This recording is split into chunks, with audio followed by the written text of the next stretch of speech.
Je lui ai rien fait du tout, je l'ai aidé. Pourquoi elle est réelle est aussi mauvaise? Monsieur Neki.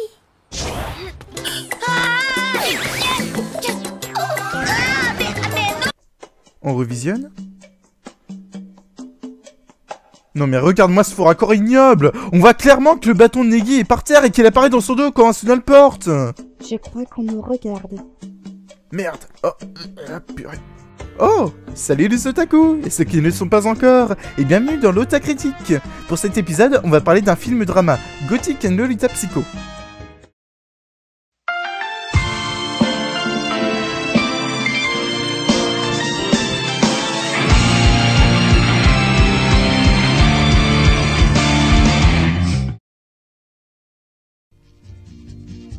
Gothic and Lolita Psycho, ou de son nom original, Gosorori Shakainin, réalisé par Go Ohara avec la participation de Nishimura Yoshihiro, scénarisé par Kuroi Ikamatsu, et sorti en 2010 au Japon, tandis qu'il sortira en DVD en Europe seulement 2 ans plus tard, en novembre 2012.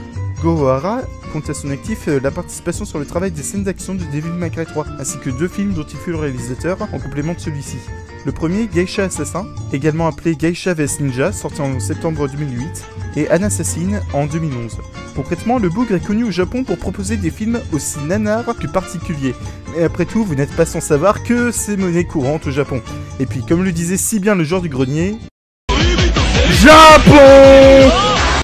Le film compte également pour acteurs principaux Yanagi Yorei dans le rôle de Jiro, le père de Yuki, qui est notamment connu pour avoir joué dans le film Ring et Ring 2 en 1998. Chris Mark, principalement remarqué dans Kick-Ass, Hunger Games et Scott Pilgrim. Tsukui Minami, qui a notamment joué dans le premier film de Go Ohara, Geisha Assassin, et Rina Akiyama dans le rôle de Yuki. Pourquoi ai-je l'air perplexe quant à cette Rina Akiyama? La réponse est simple, c'est une idole qui, si vous tapez son nom sur n'importe quel moteur de recherche d'images, comme Google Images pour ne pas le citer, vous tomberez sur un certain nombre de photos plutôt coquines de ces dernières, bien peu favoritistes du tissu, pour ne pas dire dénudées. Il y a d'ailleurs rien d'étonnant à savoir qu'elle a posé dans une vidéo sur YouTube d'1h15 pour n'y montrer si innocemment et intelligemment que son arrière-train se dodinant, et oui, que ça pendant 1h15. 1h15. Mais pour la sensibilité des enfants en bas âge, et pour des raisons évidentes, je vais activer la censure Totoro.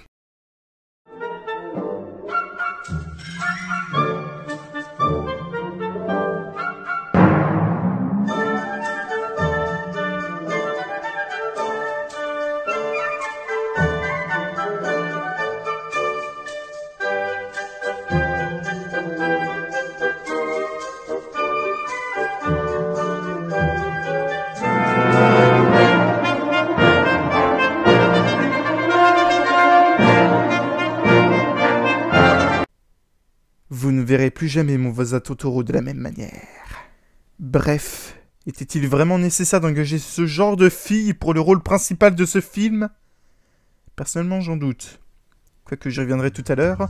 Elle est également connue pour avoir joué dans les déclinaisons de Kamen Rider Decade, Den-O et Agito. Bon, pour ceux qui ne connaissent pas Kamen Rider, il s'agit d'une série connue de Sentai japonais.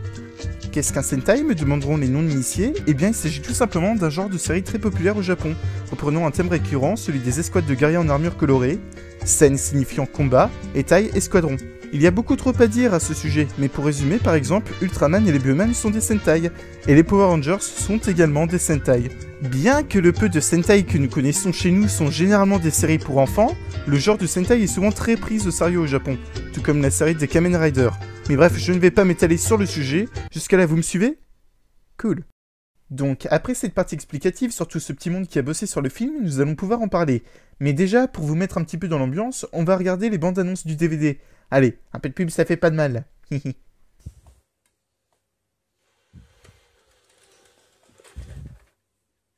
Ah, 久しぶりの日本じゃな。相変わらずスモークだらけの空気じゃんや。4年ぶりですぜ。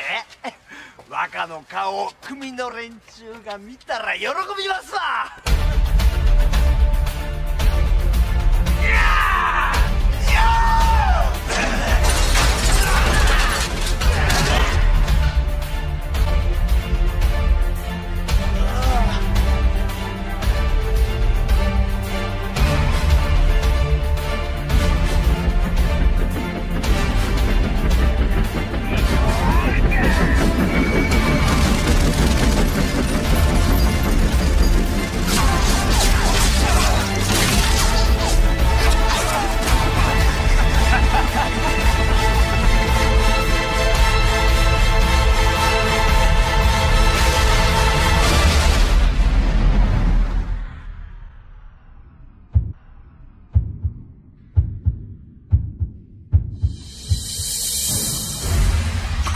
ら何さらすの。肖像はもはや今までの肖像ではない。じゃこりゃ我が日本政府が総力を挙げて作り出した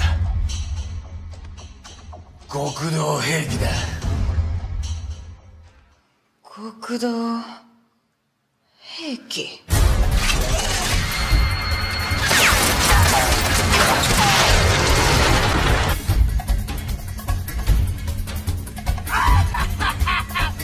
とどめじゃ。増量花火大会じゃ。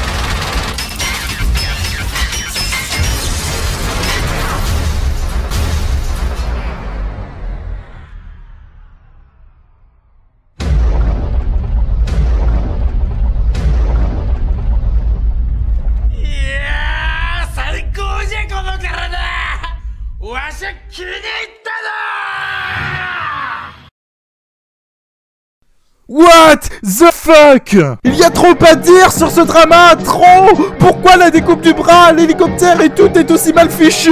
Est-ce que ce type est un adulte ou un enfant atteint d'une maladie exotique? Ai-je l'impression de voir un mauvais remake d'Inspecteur Gadget? Par quelle force de la gravité la dynamite poursuit-elle cet homme? Est-ce bien ce que je pense? Pourquoi a-t-il une peau de banane sur la tête?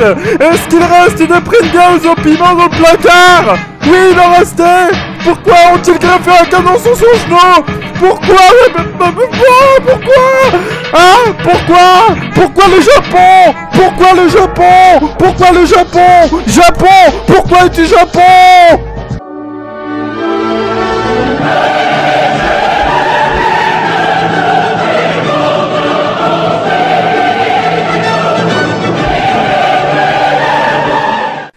Alors, ce que M. Rodriguez essaie de nous dire et de nous faire comprendre, tout simplement, c'est qu'il y a une forme de complaisance malsaine dans la démarche artistique de l'œuvre, qui nous permet justement d'avoir une forme de complaisance artistique, cette fois, mais fondée sur la sensibilisation du plagiat et du manque d'originalité soudain et confus, qui nous mène forcément à une démarche totalement désintéressée. Il s'agit tout simplement de la destruction coordonnée de l'œuvre dans le but de la destruction massive de la complaisance malsaine, de la sensibilisation artistique, des lois du plagiat. C'était Benjamin Edouard. Je vais bien. Je vais bien. Bon allez. Bande annonce suivante.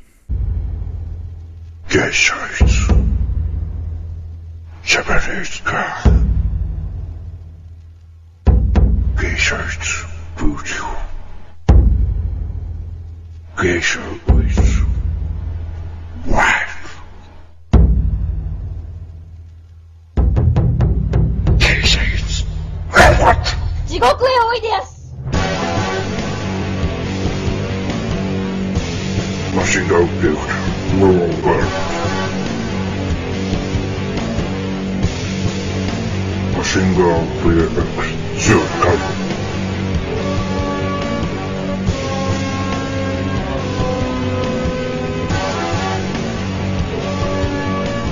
Toca guapos, Lucinho Nacional. Queixa Paisão, Queixa Tarf, Queixa Água, Queixa Chanso, Queixa Hurricane, Queixa Catara, Queixa Tuaro.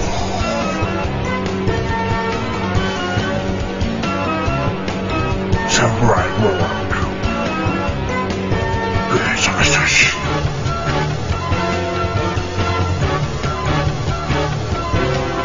Fly to swim.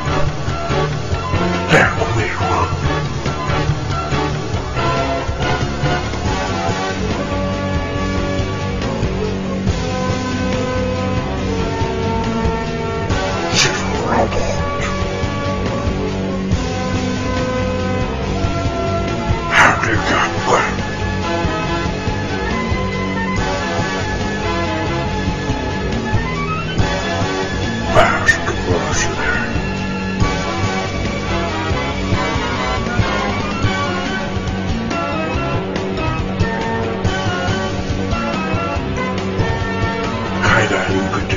여우가 계약자리로 홈 안심을 나눠마시다. 이나 예수스 마이노루 소수수의 방송이니까 하스말마스. The war of the Las Vegas.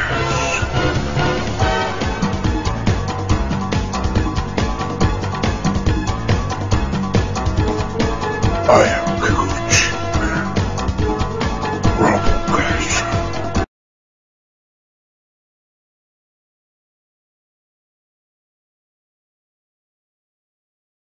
Japon.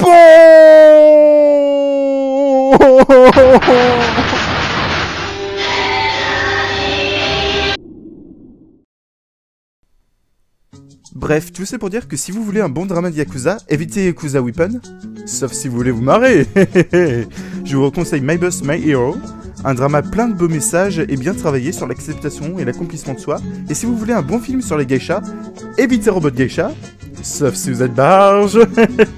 Je ne me présente plus Mémoire d'une geisha, qui est un très bon film, mais par contre, si vous voulez rester dans le thème des combats de geisha, je peux aussi vous conseiller Geisha Assassin de Gohara justement, qui nous montre un film modeste, mais très bien tenu, avec pourtant très peu de moyens. Donc, parlons du film. Gothic and Lolita Psycho. Donc le film débute dans une boîte de nuit pour truands et autres mafiosos du genre, tandis que...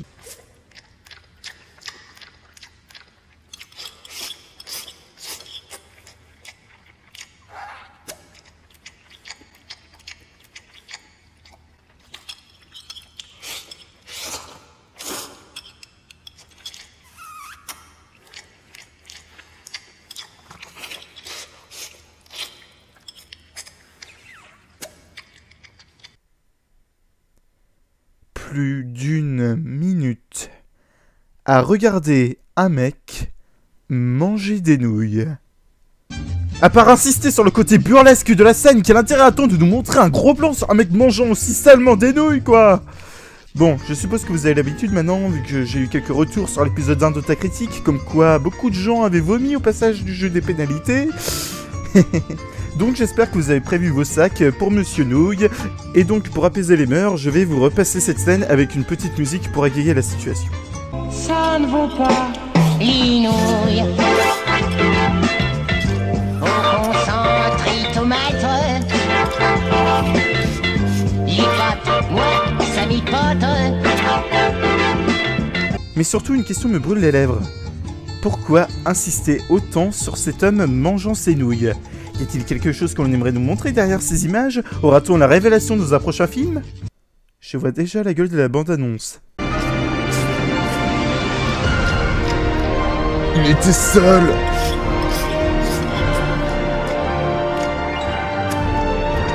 Avec son assiette pleine de nouilles.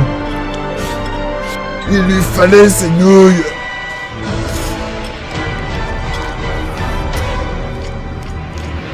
Les nouilles, le retour. On va faire des nouilles ensemble. Ah, les nouilles. Donc, comme je le disais, l'histoire débute dans une boîte de nuit pour truands et autres mafiosos du genre, tandis qu'elle est gardée par un mangeur de nouilles et un débile. On voit toutes sortes de clichés dans cette boîte. Enfin, les gamins sont encore simples à impressionner.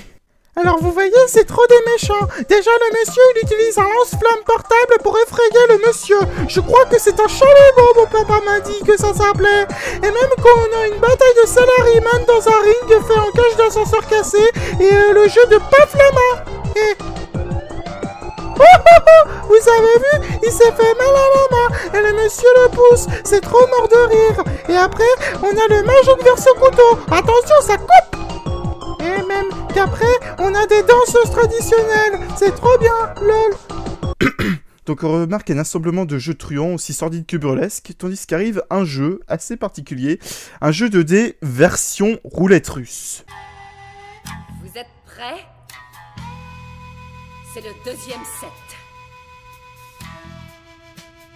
À vos paris! À vos paris!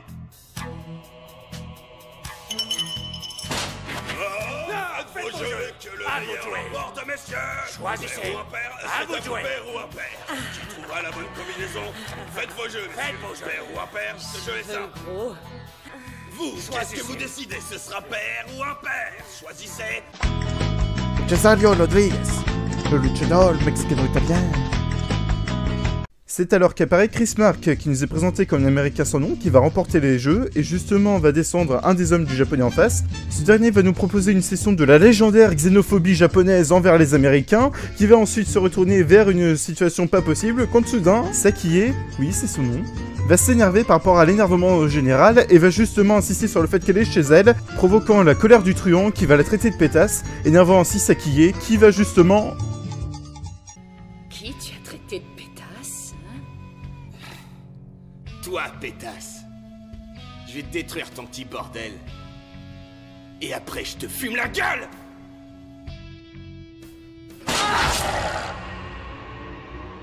Ah bon? Grosse saucisse. T'es mort!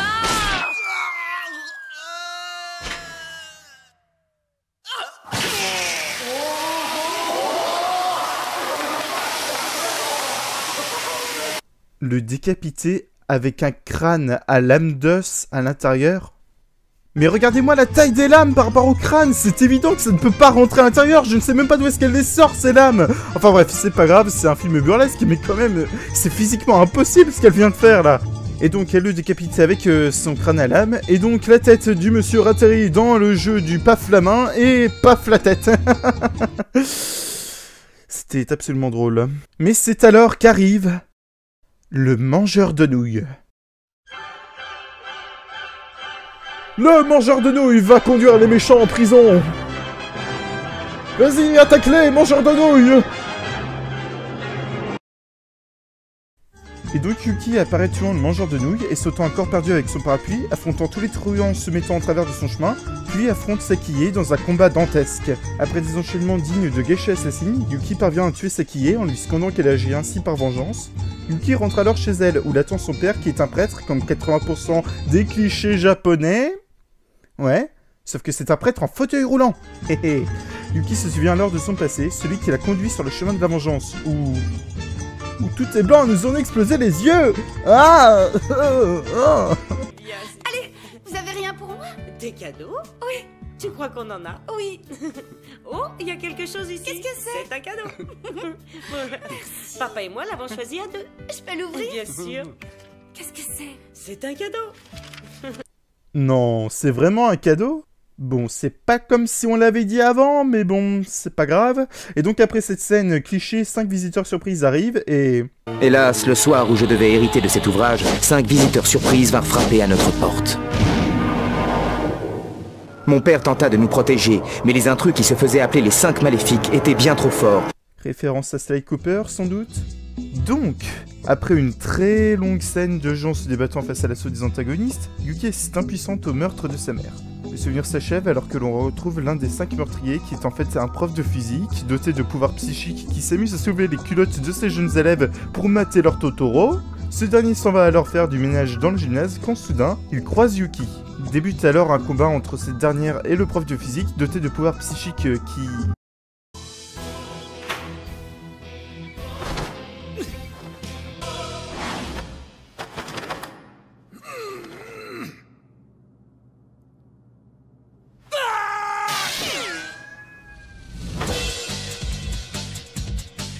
J'espère que t'es prête. s'assoit sur un coussin et fait apparaître un balai.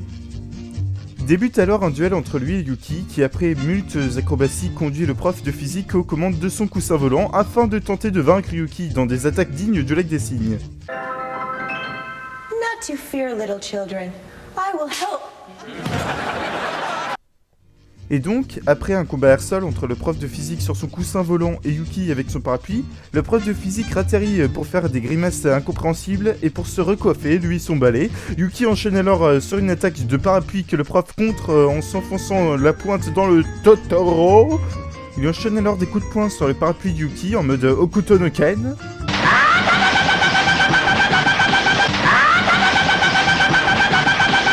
Yuki réplique alors avec un bon nombre de retournements de parapluie, puis le traîne comme une vieille serviette avant de l'exécuter. Elle se rend alors par la suite sur le toit d'un bâtiment où un pauvre homme à lunettes se fait attaquer par des voyous occidentaux.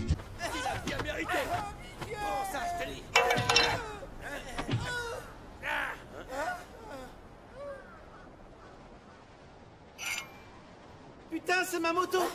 C'est ma moto. J'aurais plus dit que c'était un guidon de BMX, mais bon. Ces derniers se présentent à elle comme étant les...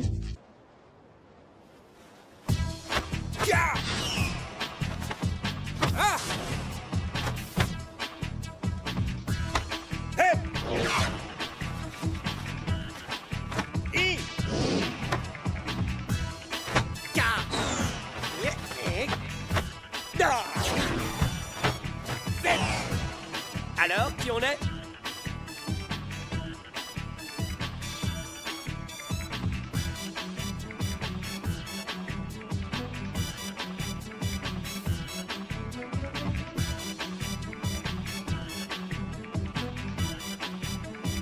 Les kamikazes!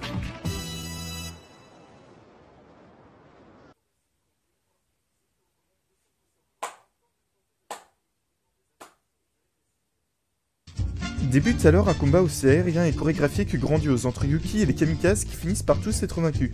Yuki découvre alors que l'homme à lunettes est en fait l'un des 5 complices du meurtre de sa mère. Et après une très longue scène de tentative de rédemption de l'homme à lunettes, comme le film semble très friand de très longues scènes, Yuki finit alors par exécuter ce dernier malgré le fait qu'il ait une femme et des enfants. Elle se fait alors attaquer par Miss L, une jeune lycéenne qui est en fait l'une des membres de la secte ayant tué la mère de Yuki, armée de 2 pistolets ou gunblade pour les friands de Final Fantasy VIII, les deux peuvent se dire. Et après une scène de fusillade à la Tarantino, Yuki parvient à jouer de la ruse pour échapper à Miss L, malgré une blessure au bras. Elle se souvient alors de la mort de sa mère, digne de l'exorciste, puis se réveille chez son père qui, malgré son handicap, l'a ramené à la maison pour soigner sa blessure, chose logique, oui.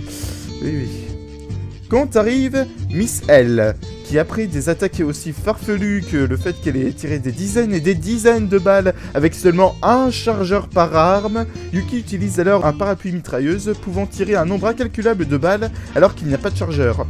Et après une esquive digne de Matrix, Miss L finit par recevoir un appel sur l'un de ses pistolets qui cache en fait un téléphone portable. Bah quoi? Moi j'adore l'idée perso. Je suis sérieux. Et donc après un appel avec son chéri, Miss L finit par être vaincue par une prise du sommeil lui brisant la nuque. Une prise employée par la police américaine en cas d'hostile au passage. Elle apprend que son copain la quitte au téléphone avant d'être tué d'une nuque brisée et d'un coup de parapluie mitrailleuse.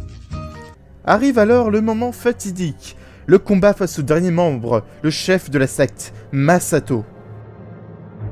Ce dernier lui a réservé une petite surprise puisqu'il a capturé son père et l'a attaché une guillotine, dont il coupe précipitamment la corde. Yuki saisit donc de justesse la corde et tente d'affronter tant bien que mal Masato, malgré le poids de la corde et de la guillotine.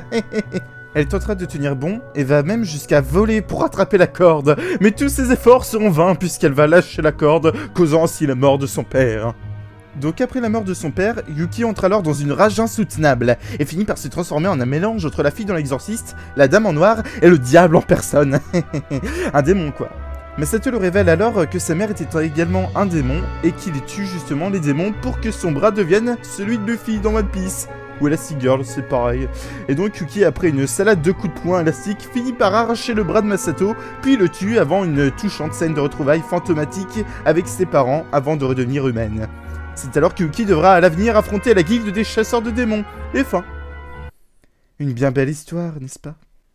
Non, sérieusement, ce film, comme vous en serez douté, était aussi zarbe que nanar.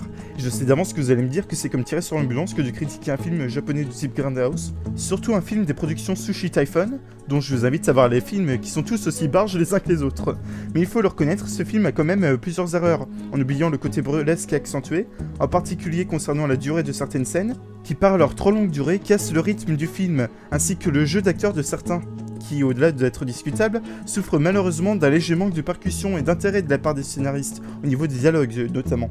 Au-delà de ça, le film demeure tout de même un très bon film. Oui, c'est un bon film, car au-delà des éléments que l'on pourrait juger incohérents, le film respecte tout de même son genre, le Grindhouse, qui mêle l'horreur de l'action avec un aspect burlesque, propre au film de Tarantino par exemple. Le film reste tout de même agréable à regarder et bien que souffrant d'un problème de rythme, demeure tout de même bien tourné en termes de structure de plan, de personnages attachants, malgré certains personnages qui sont mal introduits. Les musiques sont assez sympas et au final, bien que l'on finisse par rire de l'absurdité bien que volontaire du film, on finit par passer un bon moment à le regarder. Car le but de ce film n'est pas de nous montrer une thématique aussi poignante que son sérieux, mais avant tout d'être un divertissement, et surtout d'être du cinéma. C'est d'ailleurs ce qui fait la force du film. Il ne veut pas se prétendre être autre chose que ce qu'il est, du cinéma. Et c'est quelque chose que le film actuellement oublie pour mieux partir dans le but aussi irréfléchi qu'absurde de se prétendre être autre chose que du cinéma. C'est un aspect du cinéma qui nous rappelle l'aspect burlesque des bons vieux films en noir et blanc, comme les films expressionnistes tels que Le Cabinet de Dr Caligari ou Nosferatu, les films de Charlie Chaplin, Fernandel et j'en passe. Tous ces bons vieux films avaient un point commun. Ils ne prétendaient pas être autre chose que du cinéma, et restaient très bien tournés en plus d'être bien tenus. Cet aspect du cinéma est trop délaissé ces derniers temps, et des films blockbusters tels que Le Choc des Titans, Gravity, 2012, X-Men, Oblivion, Inception, Intouchable, Avengers et j'en passe, revendiquent puérilement être au-delà du cinéma, une quête absurde et surtout dénuée d'intérêt.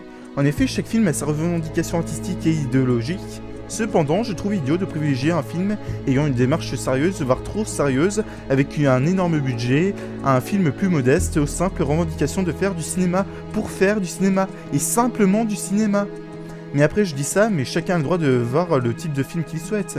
Moi-même, si on me demandait de choisir entre un film réaliste psychologique, ou un nanar, ou un film d'action hollywoodien, je serais davantage tenté par le psychologique et sérieux, bien qu'appréciant tous les genres que le cinéma nous propose. Mais ce n'est pas pour autant que je suis du genre à considérer qu'un type de film devrait être privilégié par rapport à un autre. Et surtout, un nanar peut être un bon film. Tout dépend de l'intérêt que vous recherchez dans ce film. C'est comme Alien et Predator. D'un côté, vous avez les films Alien qui m'ont personnellement marqué par leur soin de la mise en scène, de leur souci du détail et de la cohérence, en plus de nous montrer une œuvre aussi psychologique que bien écrite. Mais j'adore également Predator qui nous propose au contraire des films très nanars et souvent particuliers. Pourtant, je ne pourrais jamais dire qu'une des deux séries est meilleure que l'autre, car chacune ont des démarches et des volontés très différentes. Maintenant, j'aimerais vous parler de quelque chose de véridique et de plus sérieux. En effet, en début de vidéo, je me suis délibérément moqué de l'actrice Juan Yuki, Rina Takayama. Seulement voilà, je ne vous ai pas tout dit à son sujet. En effet, elle a fait un clip d'1h15 sur YouTube où elle passait son temps à montrer son Totoro et ses images sur Google Images sont pour le moins provocantes, mais vous savez qu'elle n'a pas choisi de faire tout ça. Comme je vous l'ai dit, il s'agit d'une idole au Japon. Et au Japon, ce terme n'a pas le même sens qu'en Occident. Un petit cours d'idole japonaise pour ceux qui n'y sont pas initiés. Les idoles japonaises ou idol sont le plus souvent des jeunes filles ou de jeunes garçons désignés pour suivre une carrière artistique et choisis selon des critères physiques jugés comme beaux. Ils sont alors sous contrat de quelques années, voire quelques mois ou quelques semaines avec une entreprise tiers qui va utiliser leur image pour vendre leurs produits, qu'ils soient artistiques ou de simples goodies à leur image. Le but c'est que l'idole doit tout faire pour vous faire vendre. Et plus cette personne parviendra à obtenir une certaine réputation médiatique, plus elle aura bien travaillé. Cependant, au-delà de la morale à 2 francs de l'image virtuelle que renvoient les idoles sur les jeunes, le fait est que cette industrie cache un tout autre visage. En effet, d'une part, ces personnes ne sont pas aussi bien rémunérées que ce que les gens pourraient croire, car la majorité des bénéfices est reversée à l'entreprise produisant leurs produits, et le salaire est souvent très bas, et certains sont même moins payés que des caissiers. Cependant, bien que les jeunes hommes idoles peuvent cesser leur contrat à tout moment, sont assez libres généralement, et avoir un certain choix de leurs activités, ce n'est pas nécessairement le cas des filles idoles. Certaines sont même maltraitées par leur chef d'entreprise quand elles désobéissent. Une d'entre elles a d'ailleurs l'année dernière dû se tondre les cheveux pour s'excuser d'avoir dormi chez son petit ami. C'est pour dire à quel point la pression de l'entreprise et médiatique est aussi malsaine qu'inhumaine chez elles. Ces dernières sont contraintes de faire ce que leur entreprise revendique, et dans le cas de Rina Takayama, elle n'a pas choisi de faire ces photos et vidéos que l'on pourrait qualifier d'érotiques, voire de pornographiques, et elle y a été forcée. En effet, certaines idoles peuvent entre guillemets prendre du plaisir à faire ce genre de pratique, mais ce n'est pas le cas de Rina qui à multiples reprises fait plusieurs tentatives de suicide.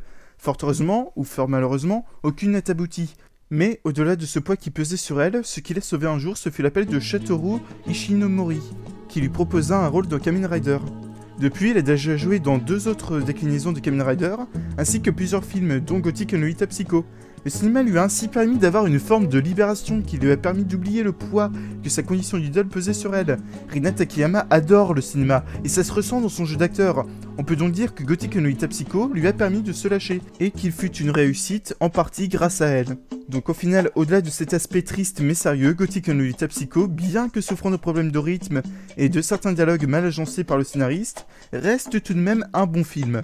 Donc n'oubliez pas, un film que vous pensez mauvais peut cacher un bon film, et inversement, tout est une question de perspective.